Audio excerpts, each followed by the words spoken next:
Meanwhile, thousands of people statewide have been evacuated or are under evacuation warnings as the latest round of winter storms hits California, and we're expecting even more in the hours to come.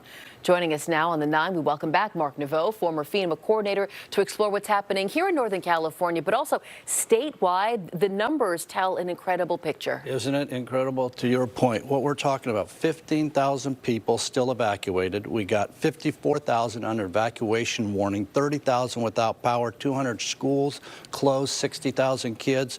You know, we got 11 rivers at flood stage. So this is just going on and on. It seems like it's never going to end, right? So flooding here in Northern California, we talked about people being snowed in and stuck in the San Bernardino Mountains. Southern California not being spared. What's the area of greatest concern right now? Mostly from Central California up towards Northern California for two reasons. And what we heard just a few moments ago about the weight of the snow. Right. This type of snow is porous, is what the meteorologists tell. And so as it rains, that snow is starting to gain more and more weight. So as you see a tremendous amount of snow on top of these roofs, you're starting to see collapses, which is what happened here and started a fire. So that's number one. Number two is the runoff.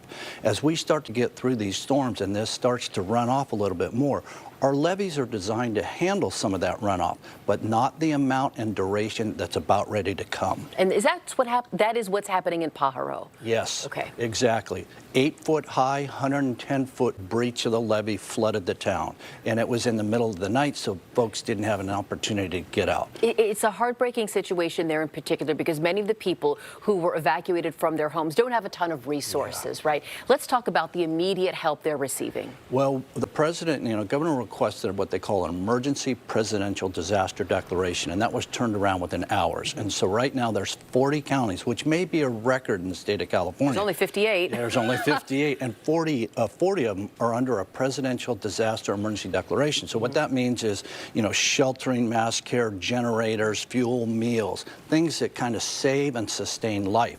As we talk about recovery, that's going to be another discussion about a major presidential declaration. A little early for that, but that's the hopes that those people will get assistance through that. So as you do look out to the weeks and most likely months ahead, what sort of help might be available to these families who've lost their homes, lost everything? Yeah, and a lot of it has to do with loans. Certainly FEMA will come in, partner with the state and the local counties. They'll have discussions. They'll open up local assistance centers, and they're going to have a discussion about what type of help do you need to rebuild your home? Do you need a place to stay for a period of time? There are programs available eventually to help them with that.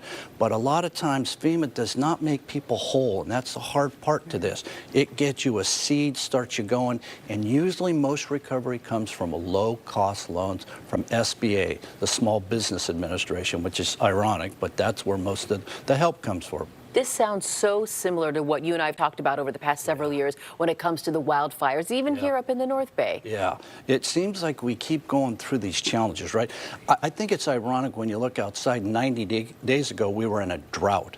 Right now, we have 23 dams in California that are flowing water out of the reservoir for fear of catastrophic failure because of all the runoff that's coming. So how much has changed in such a short period of time? Yeah. It is a nerve-wracking time. I mean, here we thought wildfires were the worst of it, but clearly water can be just as damaging. Yeah, in most cases more damaging. If you look across the country, more recovery funds are spent on flooding, hurricanes and things like that than there are wildfires.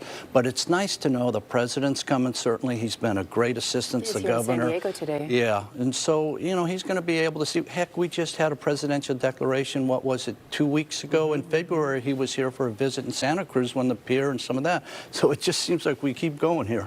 Yeah. Usually we talk about these problems hitting the South, but here we are, California inundated. Yeah. And we've got right now there are 11 swift water rescue teams pre-positioned in locations for fear of the runoff and some of the things that we were just talking about. So it just continues. We're in a dangerous time, and I just want to underscore the warning from authorities. We heard from the sheriff, I think, in Monterey County, who said, look, if you're told to be ready to go, go. Don't call me 2 hours later and say I need help. So we got thousands under warnings. In other words, they've not been evacuated, but 54,000. So be prepared to go. All right, a good reminder. Mark Neveau, we appreciate your time and expertise. You're more than welcome. Thank you.